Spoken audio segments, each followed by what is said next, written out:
เคชนบทเวลาหามาเฮือนมาศาลข้าเจ้าก็ต้องปูสาดตอนรับแขกกันบ่ทุกคนอันนี้คือวิถีชีวิตสาวแก้วเด้อทุกคนบ่ได้เอาเพื่อนเป็นแฟนนี่บ่ได้เกี่ยวเรื่องเวียกงานเลยเรื่องเฮ็ดกินก็สุดยอดเพื่อนรับได้เบิดฝนตกแห้งก็สิเปียกมันเด้เฮือนน้องทั้งนี้เขาเจ้ามุงยาขาเพราะว่าเฮือนอยู่หลังคาอันนี้ก็คือจะเอาไม้เหียมาตัดแล้วก็มามุงทุกคนขยันเนาะเจ้าเนาะคณะขยันปันนี่พัวก็ยังบ่หักบ่แพงทุกคนเพื่อนน้องนี่คันฝนตกก็อยู่บ่ได้เด้ทุกคนเลยจะดีลาชาวบ้านตะเทเลยเวลาไอ้มันยังมายาเพิ่นก็มาหาเลยความสีลำบากของเพื่อนน้องเบิ้งนี่มีไก่ไปไข่ไว้จุดนี้เห็นบ่นี่ถามผู้ใดเอา2 คนนี่น่าไปนำกันได้เด้อทุกคนเลยถามข่าวๆเรื่องราวน้องกับบ่มีหยังเลยทุกคนเลยสงสารน้องหลายขอให้น้องผู้ละ50,000กีบเด้อน้องเด้อใจโดยเอ้าสาวยำจัมโบ โอ้เห็นน้องๆสงสารหลายทุกคนปกติบอมตาก็อยากให้ละลายแต่บอมตากับบ่มีเงินบ่มีคำคือกันทุกคนเลยเห็นวิถีชีวิตน้องก็เป็นครอบครัวที่ยากจนแน่ขนาดสาวย่ำเพิ่นก็คือเห็นบอมตาเพิ่นก็แล่นเลยทุกคนมาเยี่ยมมายามอยู่เพิ่นสาวแก้วได้ ดีใจบ่โดยดีใจเนาะ เป็นดนเทอหนึ่งได้พอกันเด้มีเวลาว่างๆโอกาสหน้าอายก็มาเยี่ยมมายามกันใหม่เนาะได้บ่น้องได้บ่สาวย่ำได้บ๊ายบายซีด้วยน้องบ๊ายบาย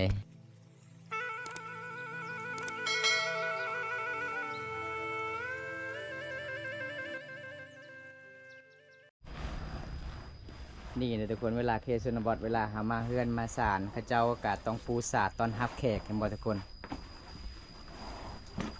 คำผู้ใดเอาเสาแก้วนี่โอ้วาสนาบุญเด้อพี่น้องเพิ่นขยันขนาดบอมตามาเมื่อนี้เพิ่นกับปะลูกสาวให้น้ำมีแม่อยู่น้ำมีแม่ได้เพิ่นกับพาบอมตาเลาะหมู่บ้านทุกคนหมู่บ้านน้องก็คือมีวิวธรรมศาสตร์สุดยอดเลยเป็นป่าอุดมสมบูรณ์มีระบบกระพายไต่ไฟนะมีแล้วเนาะ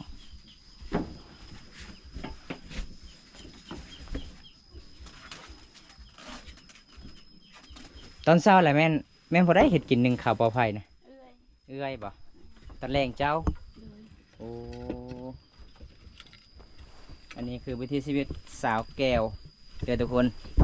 พอได้เอาเพื่อนเป็นแฟนนี่บ่ได้เกี่ยวเรื่องเวียกงานเลยเรื่องเฮ็ดกินก็สุดยอดเพื่อนรับได้เบิดคือบอมตาทำโซกกคันทาเจ้าเอาผัวเจ้าซักบ่ซื้อผัวซักแล้วว่า ขันประชักเป็นยังยันพัวบ่หักแล้วว่าโอ้ขันเอาคนลาวนี่มีแต่ผู้ชายเนาะซักเสือเมียเนาะโอ้บัดชนบทบ้านเฮานี่ขันเอาผัวก็มีแต่ผู้หญิงเด้อทุกคนซักซอยทรงเสือผัวเด้อทุกคนบอมตาสังเกตเบิ่งเวลาขึ้นเขตชนบทนี่ส่วนหลายเขาเจ้าเอาพื้นดังไผ่ก็จะเป็นกุ๊กยังบองได้ปืนยังบองเขาเจ้าขูดแล้วก็ตากแห้งไข่ให้สาวเวียดนามโลนึงเท่าไรเขาเจ้าซื้อยังบงน้องหมู่บ้านเจ้าบ่ฮู้บ่ยืนเจ้าบ่มียังบงลำมานั่นนี่คือรับจ้างเขาเจ้าบ่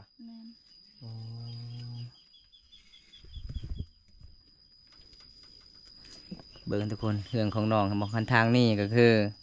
คันฝนตกแห้งก็สิเปียกมันได้เฮือนน้องทั้งนี้เขาเจ้ามุงยาขาเพราะว่าเฮือนอยู่หลังคาอันนี้ก็คือจะเอาไม้เหียมาตัดแล้วก็มามุงทุกคนขยันเนาะเจ้าเนาะคณะขยันปันนี่พัวก็ยังบ่หักบ่แพงเลยเห็นบ่น้องว่าเฮือนพัวของน้องทุกก็คือซ้ำเฮือนน้องนะทุกคนเห็นบ่ซ้ำเฮือนน้องนั่นแหละพี่น้องเฮือนน้องนี่คันฝนตกก็อยู่บ่ได้เด้ทุกคนเลยอันนี้ก็คือน้องสาวแก้วอายุ21 ปีเด้ทุกคนคณะเฮ็ดให้ตามภูเขาทั้งพุ่นบ่เฮ็ดให้บ่อ๋อขามเซละน้องทุกคนเลยเห็นตีสีแดงสีดำก็จะเป็นไห่ของชาวบ้านทั้งนั้นพี่น้อง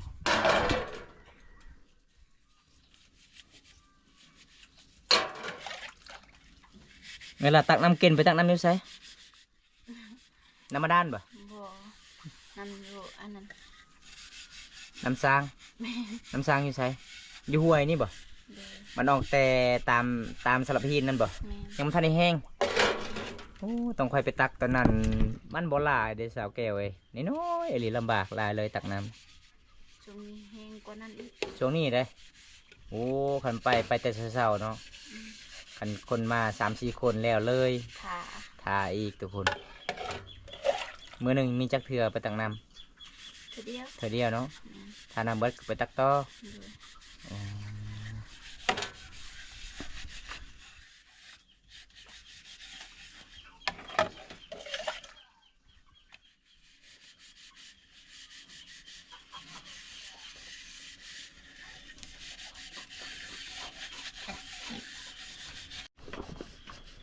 อ้าวทุกคนผู้ใดอยากได้แฟนคนขยันมาทางนี้เด้อ มาทางสาวแก้วเด้อทุกคน เพิ่นว่าคันทาที่ผู้บ่าวที่เพิ่น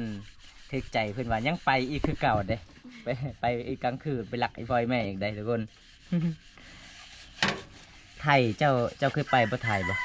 โดย เคยไปแต่สวรรณเขต แม่น โอ้จะไปเฮ็ดงานตอนนั้นประมาณจักเดือน ปีหนึง ปีหนึงเนาะ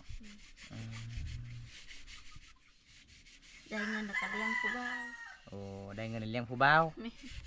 สุดท้ายเอากันแล้วผู้บ่าวบ่เลยเลี้ยงซอยอีก โดย เออแบบนี้เด้อทุกคนใส่พี่น้องเลิกกับผัวแล้วก็ไปเฮ็ดงาน น้องเป็นคนจริงใจอหลีเด้อพี่น้องเลย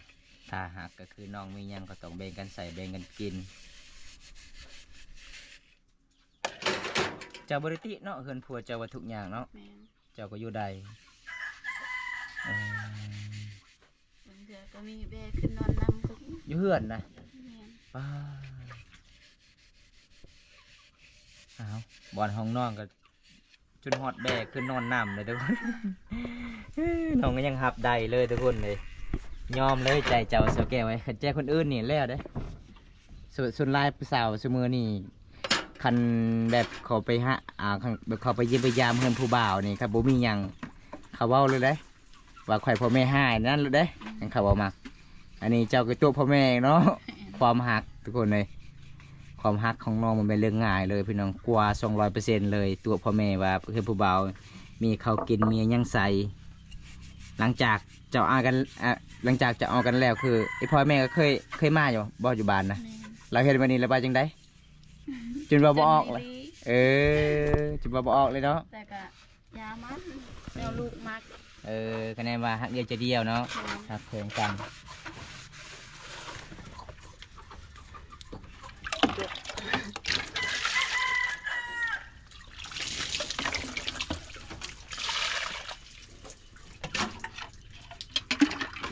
อยู่บ้านเจ้ามีที่เฮือนเจ้าบ่เขาเจ้ามุ่งด้วยไม้พากนี่บ่เออบางคนอื่นก็บ่มีเลยเนาะมีแต่สังกะสีขาวทุกคนเลยสงสารน้องหลายเลยพี่น้องคันสิใส่สังกะสีนี่ก็น่าประมาณ30 กว่าแผ่นนะทุกคนเฮือนน้องเลยพี่น้องน้องก็หาเงินหาคำบ่เป็นลูกสาวเดียวในเฮือนในหลังนี้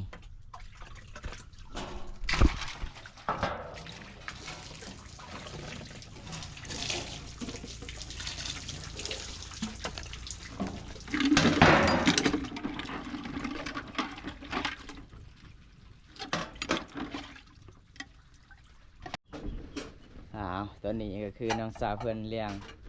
มันเลี้ยงล้างถ้วยล้างจานสำเร็จเด้แต่สงสารน้องอากาศมันร้อนหลายทุกคนเหือออกเต็มหน้าเต็มตาเลยเหือจนไหลออกเลยทุกคนเด้ตอนนี้น้องก็สิต้มข้าวปุ้นเลย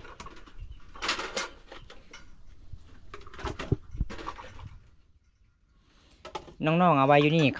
คันฝนตกมันก็เปียกได้สาวแก้วอยู่นี่นะเห็นปะ แม่น มันเป็นปล่องลายเลยหญ้าขามันมุ่นหมดคาชิมีสังกะสีน้องกระเช็ดขึ้นไม้บ่ บ่ใส่บนนี้เลย ใส่บนนี้เลย แม่ สีแป้งนี่คือเก่าเนาะ โดย แต่ก็ใส่สังกะสีโอ้เพื่อนน้องผมตัดสิเกลงเบิร์นทุกคนน้องเขาจะเฮ็ดกินก็คือกันน้องก็มีเตาเด้เขาจะใส่เตา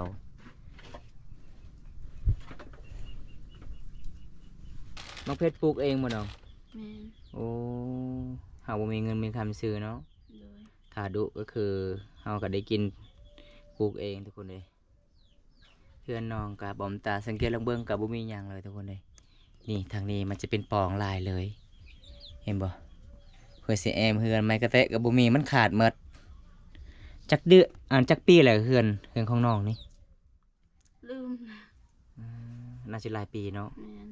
จนจำบ่ แต่ ได้ เอื้อยข่อยยังบ่ทันมีลูก โอ้ เดี๋ยวนี้ลูกเอื้อยข่อย3 คนแล้ว อืม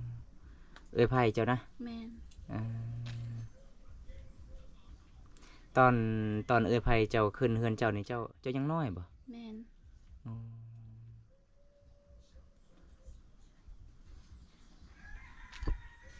เอ้ยไผ่เจ้ารุ่นเดียวกับค่อยแล้วตอนนั้น เอ้ยไผ่เจ้างามเลยเอ้ยไผ่เจ้าได้ อืม งามขนาดเลยแต่เป็นผู้สาวนะไผ่ก็มักได้แต่สุดท้ายมาถึกทางนี้เลขลาว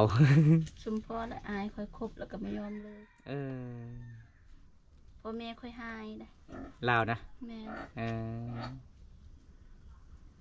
แต่ อ้า ว่าย อายข่อยบ่ฟังความ อายเจ้าก็ฮู้บ่ว่าเราเป็นสาวไม่ห่างนะ แม่น เออแต่ก็ยังเอาเนาะ โดย เอากันแล้วบัดนี้ถึกหายถึกด่ากันบัดนี้ ตอนเป็นสาวงามลูกไผ่แม่นลูกไผ่เอ้ยไผ่เจ้าโอ้งามขนาดเลย พี่น้องเขาส่วนหลายทางเวียดนามเลยเราถึงทางนั้นเลย อืม พี่น้องเขาเอามาเมื่อนี้2 คนเฮาบุมีไฟมารบกวนเฮาทุกคนเลย เฮาเลาะไปเมื่อนี้อุ้ยพี่น้องน้องพาไปเลาะหมู่บ้านอีกใจดีหลาย แต่สงสารเห็นเมตูของน้องกะตาบ่เห็นหุงก็นำเฮาไปเอามังนาวเพื่อนยังถามผู้ใดนั่นน่ะได้ยินที่เสียงเขาเจ้าย่างป้าทุกคน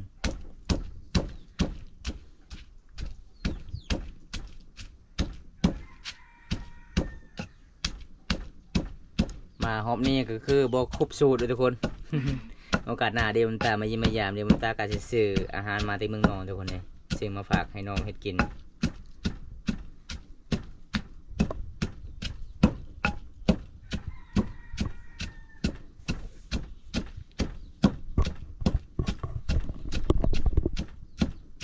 สาวย่ำคนงามมาแล้วทุกคนเลย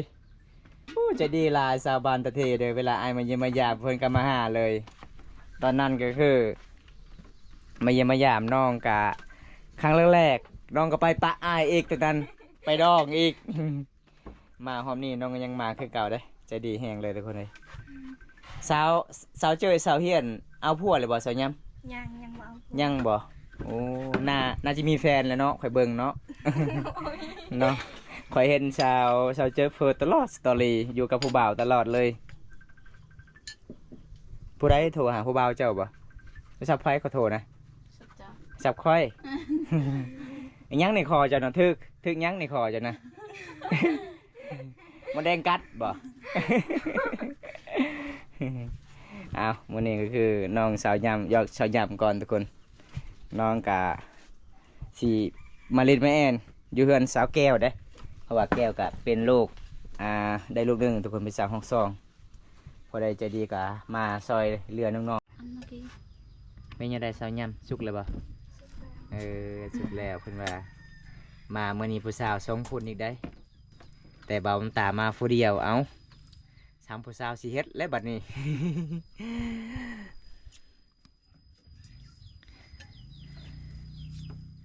สาวแก้วนี่เป็นสาวเมฆาคอยเบิ่งเจ้าเฮ็ดนี่สุดยอดเลยฝีมือเจ้า ล้างเลย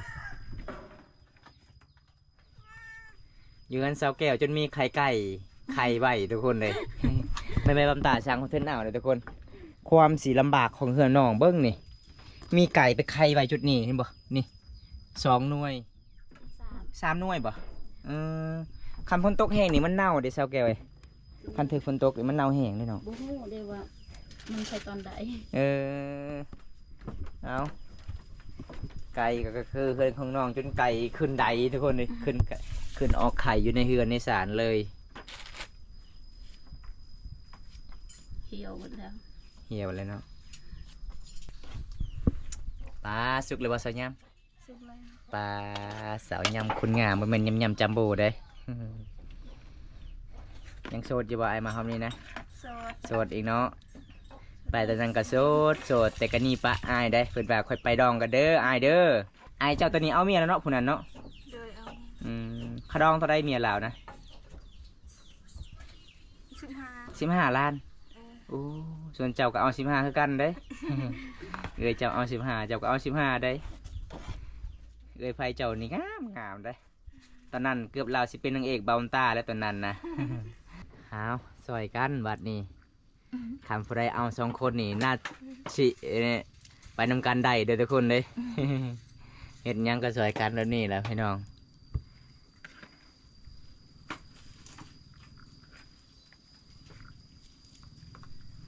คักเนาะเฮือนเจ้านอกจากบ้านเลยอยู่ตามป่าคำผู้บ่าวมาหาก็ลงทางนี้เลยโตนเลยทางนี้ไปเลย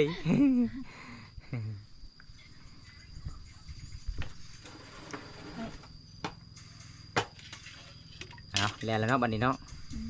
เลยบ้านไหนมาจวดมาเนี่ยดงเลย มันน่ะอันไปหรือยัง จวด เด้อแม่เดินลง โอเค อันแบบปกอันก็ธรรมดาหอม อ่า หมูกำปืดเลย โอเคมาเฮียนกี่ อืม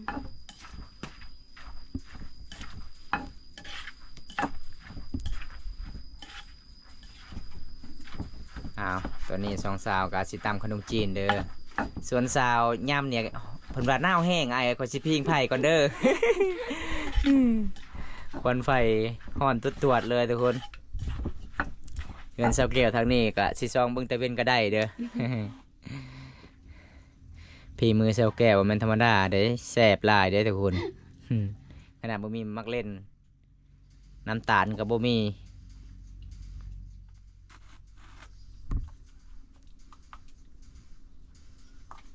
โอ้ใส่นี่จะน้อยเจ้าจะบ่มีแล้วสิเฮ็ดกินถึงหน่วยจะหมดเลยเด้ ยัง ยังอยู่บ่ แม่น คิดว่าอยู่ในนี่หมดเลยเรื่องเครื่องนองประมาณชั่นี้แต่คนเห็นบ่มันบ่มีหยังหลายเลยน้องก็เป็นสาวห้องซองเองส่วนสาวย่ำสาวห้อง3บ่เจ้าบ่ ยังบ่ได้ผัวเจ้าเนาะสาวแก้วนี่เราเลือกผิดปกติก็โอ้ผู้บ่าวของไทยอยากมักลาวนี่ละลายคนเลยก็เห็นสาวแก้วอาบน้ำตอนข่อยว่ามีปลาลายบ่น้ำเราอาบนะโอ้ว่าของไทยว่างามขนาดเลยสาวแก้วเอาซีบลองเบิ้ง ซีมันยัง เอาฝีมือสาวแก้วมันไม่ธรรมดาเด้สาวยามเว้ยสุดยอดเด้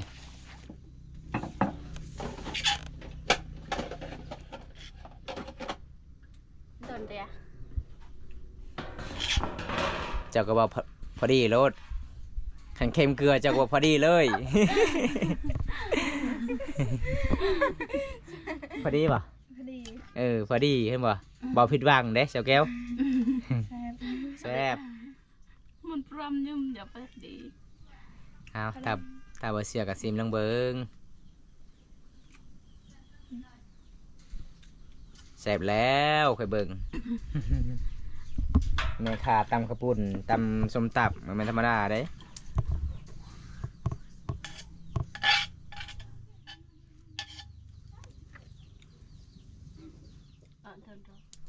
โดน เดินเราเอาไปได้แบกอีแม่เจ้าเนี่ยบ่น้องเจ้าเด้อีแม่เนี่ยอีแม่มาบ่เด้ผู้อีแม่นะแบ่งให้แน่เขากินบ่เบิดอันนี้นะมันหลายนี่น้องเอ้ยแบ่งให้เขาแน่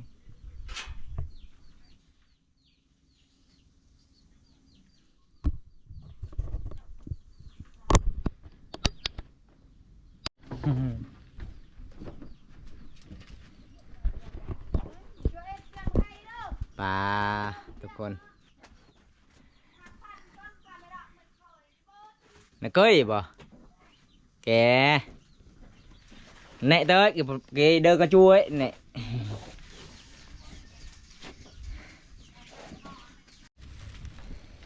เอามาทุกคนมา มาเด้อมากินตำข้าวปุ้น นี่ มาเด้อกินตำข้าวปุ้น นี่กินขนมจีนก็คือกินกับข้าวเลยเนาะบ่มีอาหารเด้ นี่ทุกคนฝีมือสาวเกี่ยวมันธรรมดาเด้สุดยอดเลยวันนี้ดิพ่อสาวยำกับสาวเกี่ยวก็คือเป็น2ไอ้น้องเลยทุกคนคล้ายๆเลยพี่น้องหน้าตาเขาเจ้ากะยิ้มหนักหน้าแพงเลยมากินเลยน้อง โอ้เสียดายบ่มีของฝากของตอนมาหาน้องมื้อนี้ทุกคนบอมตากะบ่ได้ออกจากเมืองบอมตากะออกจากบ้านบ้านพูนมักมีบ้านผู้ไทยทุกคนก็เลยแวะมาเยี่ยมมายามน้องๆก็เลยน้องๆกะมาเยี่ยมมายามคือเก่าบอมตาเลยสาวยามเพิ่นฮักกะมาแต่เสียหญ้าให้เห็นบอมตาเพิ่นก็เลยมาเยี่ยมมายามอยู่เฮือนเซาแก้วใจดีเลยสาวลาวคิดนี้เด้อพี่น้องถ้าผู้ใดใจดีก็ซื้อให้น้องอาหารทะเลนี่เด้อพี่น้องเอ้ย เพิ่นจะกินกุ้งทะเลแน่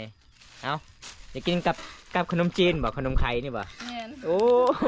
บ่มีอะไรเลยทุกคนบ่มีอาหารอะไรเลยเบิ่งนี่ทุกคนครัวบ่มีอาหารเฮา3คนเห็นบ่ขนมกินกับขนมจีนทุกคนเลยจนเบิดเด้อพี่น้องน้องๆก็บ่เคยกินแบบอาหารทะเลน้องๆก็อยากกินอาหารแน่ส่วนหลายหมู่บ้านน้องก็กินแต่หน่อไม้เนาะคันออกหน่อไม้ก็กินแต่หน่อไม้หาผู้ใดดุก็เคยได้กินปลาคือสาวแก้วเพิ่นนี่เห็นปลาก็ญาตินี่ได้ทุกคน จนสิลงน้ำสิน้องก็บ่กล้าเพิ่นว่าครั้งแรกในชีวิตมือไปซักเสื้อก็เห็นปลาลอยไปลอยมาจนญาติทุกคนเลย